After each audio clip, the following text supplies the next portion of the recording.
Mike Wallace with another television interview in our gallery of colorful people. In television drama, few names have the prestige of that of our guest. Rod Serling is the only writer to have won 3 Emmy Awards for Requiem for a Heavyweight, Patterns, The Comedian. We'll talk to him about censorship in television, his fight to say what he believes, and we'll learn what he means by the price tag that hangs on success. Way back in 1951, when television was just a baby, a young man sat in a Cincinnati diner with his wife and came to a momentous decision. He decided to give up the security of his job and take a chance in becoming a freelance television writer. Rod, first of all, let me ask you this. What was it that brought that decision about? Was it a burning desire to write because you felt that you had to say something, or was it just a way to make more money? A combination of many things, Mike. The immediate motive at the time, the prodding thing that pushed me into it, was that I'd been writing for a Cincinnati television station as a staff writer, which is a particularly dreamless occupation, composed of doing commercials, even making up letters of, what do they call it, to plug a product. Somebody has used it. Testimonial? Testimonial letters. As I recall, there was a drug, a liquid drug on the market at the time that could cure everything from arthritis to a fractured pelvis. And I actually had to write testimonial letters. And on that particular day, I just had it. And though I had been freelancing concurrent with the staff job, the best year I'd ever had, I think we netted about $700, which is hardly even grocery money. Yeah. And that one night, we just decided to, sink or swim and go into it. So you came here to New York? Not immediately. We stayed on 6 months, I guess, in Ohio, then came to New York. Started principally in Lux Video Theater, then live and half-hour emanating from New York. I did 11 shows for them, and I was sort of on my way from that point on. And what kind of stuff did you write? Because you said that it wasn't just the money, it was something that you wanted to say that you weren't getting a chance to say in Cincinnati. Well, in those days, Lux Video, as one show, was doing reasonably adult stuff. These, of course, were not Playhouse 90s, nor were they award-winning shows, but they were reasonably mature things that even today stand up pretty well. And I was doing Lux Video, craft theater, the early so-called pioneer days of television, which, of course, are hardly pioneer, but anything over 8 years old is pioneer style in television. You've come a long way since those early days, and perhaps more than any other writer, your name has figured in the classic battle of the, that is, television writer, the battle of the writer to be his own man. What happens when a writer like yourself writes something that he really believes in for television? I'm not sure I understand the question, Mike. What happens, you mean, in terms of... Well, we hear a lot about censorship of the writer on TV. We've heard a good deal about it in your own case especially. Well, depending, of course, on the thematic treatment you're using, if you have the temerity to try to dramatize a theme that involves any particular social controversy currently extant, then you're in deep trouble. For instance? A racial theme, for example. The case in point, I think, a show I did for the Steel Hour some years ago, 3 years ago, called Noon on Doomsday, which was a story which purported to tell what was the aftermath of the alleged kidnapping in Mississippi of the Till Boy, the young Chicago Negro. And I wrote the script using black and white initially. Then it was changed to suggest an unnamed foreigner. Then the locale was moved from the South to New England, and I'm convinced they'd have gone up to Alaska or the North Pole and using Eskimos as a possible minority, except I suppose the costume problem was of sufficient severity not to attempt it. But it became a lukewarm, vitiated, emasculated kind of show. You went along with it? All the way. I protested. I went down fighting, as most television writers do, thinking, in a strange, oblique, philosophical way, that better say something than nothing. In this particular show, though, by the time they had finished taking Coca-Cola bottles off the set because the sponsor claimed that this had Southern connotations, suggesting to what depth they went to make this a clean, antiseptically, rigidly acceptable show. Why, it bore no relationship at all to what we had purported to say initially. Paddy Chayefsky has talked about the insidious influence of what he calls pre-censorship. How does that work? Pre-censorship is a practice, I think, of most television writers. I can't speak for all of them. This is the prior knowledge of the writer of those areas which are difficult to try to get through. And so a writer will shy away from writing those things which he knows he's going to have trouble with on a sponsorial or an agency level. We practice it all the time. We just do not write those themes which we know are going to get into trouble. Who's the culprit? Is it the network, the sponsor? It sure is not the FCC. No, it's certainly not the FCC, ideally speaking, of course. It's a combination of culprits in this case, Mike. It's partly network. It's principally agency and sponsor. In many ways, I think it's the audience themselves. How do you mean? Well, I'll give you an example. About a year ago, roughly 11 or 12 months ago, on the Lassie show, this is a story usually told by Sheldon Leonard, who was then associated with the show. Lassie was having puppies, and I have two little girls, then aged 5 and 3, who are greatly enamored of this beautiful collie, and they watched the show with great interest, and Lassie gave birth to puppies. And Mike, it was probably one of the most tasteful and delightful and warm things depicting what is this wondrous thing that is birth. And after the show, I think there were many congratulations all around, because it was a lovely show. The sort of thing I'd love my kids to watch, to show them what is the birth process and how marvelous it is. They got many, many cards and letters. Sample card from the Deep South, this was. If I wanted my kids to watch sex shows, I wouldn't have had them turn on that. I could take them to burlesque shows. And as a result of the influx of mail, many of the cards, incidentally, as Sheldon tells it, were postmarked at identical moments, all in the same handwriting, but each was counted as a singular piece of mail. And as a result, the directive went down that there would be no shows having anything to do with puppies, that is, in the actual birth process. Well, obviously, it is this wild lunatic fringe of letter writers that greatly affect what the sponsor has in mind. You can understand the position of the sponsor, can't you? In many ways, I suppose I can. He's there to push a product. He has a considerable stake, thus, in what goes on the air. Most assuredly. And in those cases where there is a problem of public taste, in which there is a concern for eliciting negative response from a large mass of people, I can understand why the guys are frightened. Sure. I don't understand, Mike, for example, other evidences and instances of intrusion by sponsors. For example, on Playhouse 90, not a year ago, a lovely show called Judgment at Nuremberg. I think probably one of the most competently done and artistically done pieces that 90's done all year. In it, as you recall, mention was made of gas chambers. Yeah. And the line was deleted, cut off the soundtrack. And it mattered little to these guys that the gas involved in concentration camps was cyanide, which bore no resemblance, physical or otherwise, to the gas used in stoves. They cut the line. Because the sponsor was... He did not want that awful association made between what was the horror and the misery of Nazi Germany with the nice chrome, wonderfully antiseptically clean, beautiful kitchen appliances that they were selling. Now, this is an example of sponsor interference which is so beyond logic and which is so beyond taste. This I rebel against. You've got a new series coming up called The Twilight Zone. You are writing as well as acting executive producer on this one. Who controls the final product, you or the sponsor? We have what I think, at least theoretically anyway, because it hasn't really been put into practice yet, a good working relationship, where in questions of taste, in questions of the art form itself, in questions of drama, I'm the judge, because this is my medium and I understand it. I'm a dramatist for television. This is the area I know. I've been trained for it. I've worked for it for 12 years. And the sponsor knows his product, but he doesn't know mine.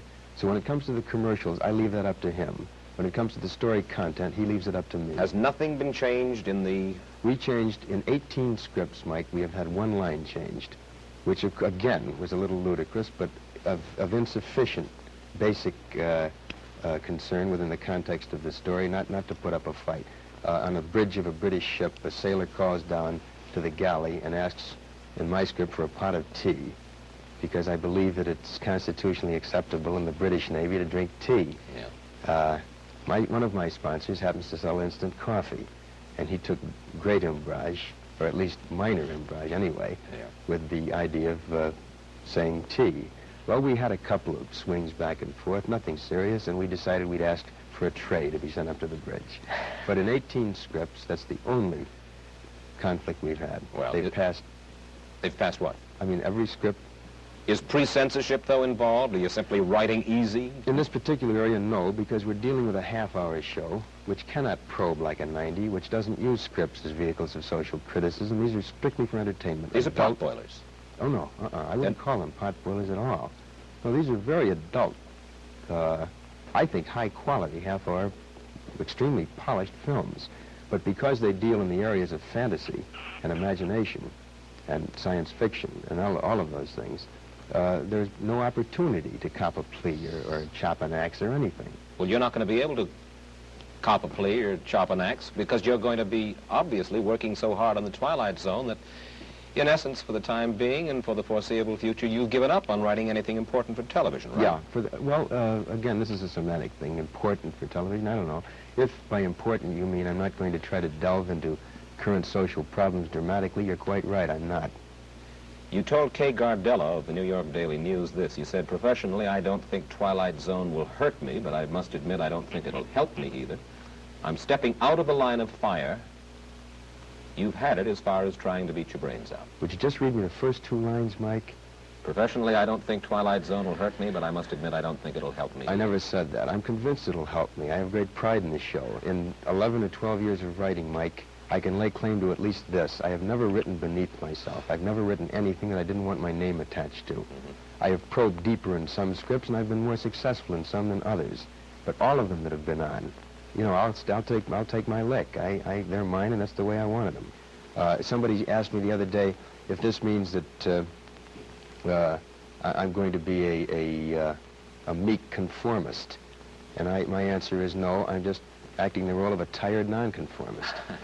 And I don't want to fight anymore.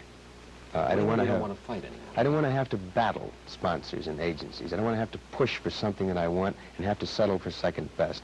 I don't want to have to compromise all the time, which in essence is what the television writer does if he wants to put on controversial themes. Well, then why do you stay in television? I stay in television because I think it's very possible to perform a function of providing adult, meaningful, exciting, challenging drama without dealing in controversy necessarily. This, of course, Mike, is not the best of all possible worlds. I am not suggesting that this is at the absolute millennium. I think it's criminal that we're not permitted to make dramatic note of social evils as they exist, of controversial themes as they are inherent in our society. I think it's ridiculous that drama, which by its very nature should make a comment on those things that affect our daily lives, is in the position, at least in terms of television drama, of not being able to take this stand. But these are the facts of life. This is the way it exists. And they can't look to me or Shaefsky or Rose or Gore Vidal or J.P. Miller or any of these guys as the precipitators of the big change. It's not for us to do it. Of course, Shaefsky got out of television.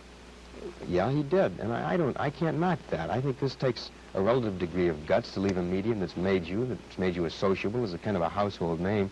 Patty was the first guy to kind of lend stature to the television writer. Prior to Patty Shaefsky, most of us were considered to be two-headed hacks who worked around the clock and used boy-girl situations in any one of 5,000 different routine manners. But Patty gave us a stature. And I respect Patty's decision to leave. He felt that he wasn't satisfied with doing things half-best. Do you think you could make it outside of television? Me? Yeah. I'm not sure I could. And I suppose this is an admission of a kind of weakness, or at least a sense of insecurity on my part. I've never had a Broadway play produced. What few motion pictures I've written have been somewhat less than spectacular. And I suppose I stay in the medium partly as an admission of I want to stay in the womb. This is the medium I understand. These are the tools and techniques that I've been versed in for many years. Maybe I don't want to, you know, get stuck up on the board and get shot at with darts in a Broadway play when I'm not sure I'm prepared for it. But Patty was willing to take the chance. Gore Vidal writes novels. Bob Arthur did Broadway. What about you in novels? Ultimately, I'd love to write a novel, and I think next year I'll start my play. Requiem was under option. It was written as a play, and I gave them their money back, and I want to do it over again. But I stay in the medium also because I happen to like the medium. Herb Brodkin, who was a TV producer who was associated with some of your earlier plays, has said this about you. He said, Rod is either going to stay commercial or become a discerning artist, but not both. I remember the quote. He gave it to Gilbert Milstein when Milstein was doing a profile on me in the New York Times. I didn't understand it at the time.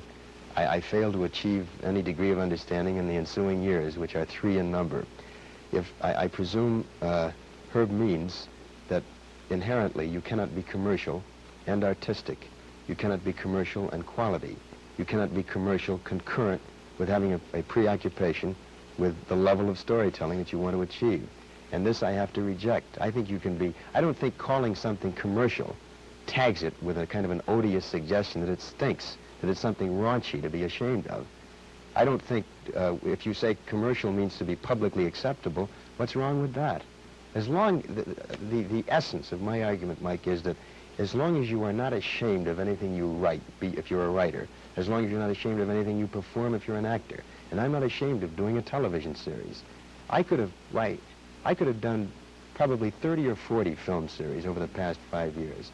I presume at least I've turned down that many, with great guarantees of cash, with great guarantees of financial security, but I've turned them down because I didn't like them. I did not think they were quality, and God knows they were commercial. But I think innate in what Herb says is this suggestion made by many people that you can't have public acceptance and still be artistic. And as I say, I have to reject that. One of your most recent plays was one called The Velvet Alley, right? Right. It was about the corrupting influences of Hollywood and big money. Right. Where'd that come from? Your own experiences? Part of it was very autobiographical. Part of it was a composite of of observation of other people involved. Well, what do you mean by the corrupting influence of Hollywood and big money? What is that? What are you saying? I didn't mean to suggest that corruption had a geographical tag, that it was necessarily the corruption of Hollywood. What I tried to suggest dramatically was that when you get into the big money, particularly in the kind of detonating, exciting, explosive, overnight way that our industry permits, there are certain blandishments that a guy can succumb to, and many do. Such as? A preoccupation with status, with the symbols of status, with the heated swimming pool that's 10 feet longer than the neighbors, with the big car, with the concern about billing. All these things, in a sense, rather minute things, really, in context, but that become disproportionately large in a guy's mind. And also, because those become so large, what becomes small? I think probably the really valuable things. And I know this sounds corny and sort of buckwheatish to say that things like having a family, being concerned with raising children, being concerned with where they go to school, being concerned with a good marital relationship, all these things I think are of the essence. Unfortunately, and the problem, as I tried to dramatize in The Velvet Alley, was that the guy who makes a success is immediately assailed by everybody. And you suddenly find yourself having to compromise along the line, giving so many hours to work and a disproportionate number of fewer hours to family. Yeah. And this is inherent in our business. How many hours a day do you work right now as executive producer and or writer on? 12 to 14 hours a day. How many days a week? 7. And I don't mean, now seriously, I'm not asking for figures here, but obviously, the Twilight Zone is your own creation. You're doing it for money. I think that our audience would be fascinated to know. And again, I don't want to get too specific, but how rich can a fella get under these circumstances? Well, if the show is successful, he can get tremendously rich. He can make $500,000, I suppose. $500,000 of what? A year? Over a period of 3 or 4 years, I suppose, yeah. But, Mike, I'm not, again, this sounds defensive and it probably sounds phony, but I'm not nearly as concerned with the money to be made on this show as I am with the quality of it, and I can prove that. I have a contract with Metro-Goldwyn-Mayer which guarantees me something in the neighborhood of $250,000 over a period of 3 years. This is a contract I'm trying to break and get out of, so I can devote time to a series which is very iffy, which is a very problematical thing. It's only guaranteed 26 weeks, and if it only goes 26 weeks and stops, I'll have lost a great deal of money. But I would rather take the chance and do something I like, something I'm familiar with, something that has a built-in challenge to it. It's even possible, though, that if it is a success, you could make well over the $2 million that you suggested, right. 4 years, $500,000 apiece. Quite right, but I happen to feel, after a year and a half of working 12 to 14 hours a day, it's worth it. And I think I rate it. I think anybody does who works that hard and can create an idea and can make a show go. 30 seconds. Is television good? Some television's wonderful. Some television is exciting and promising and has vast potential. Some television is mediocre and bad. But I think it has promise, Mike. I think this can conceivably be a real art form. And I stick with it for the reasons I said, and because I think that it can only improve, and can improve tremendously, and I think aims toward that. Rod Serling's story can be summed up in just a few words. From 40 rejection slips to 3 Emmy Awards, from a trailer home to a hacienda in Hollywood complete with swimming pool. It hasn't been a long road, but it's been a hard one, and the last couple of miles have been paved with gold. We thank Rod Serling for adding his portrait to our gallery, one of the people other people are interested in. Mike Wallace, that's it for now.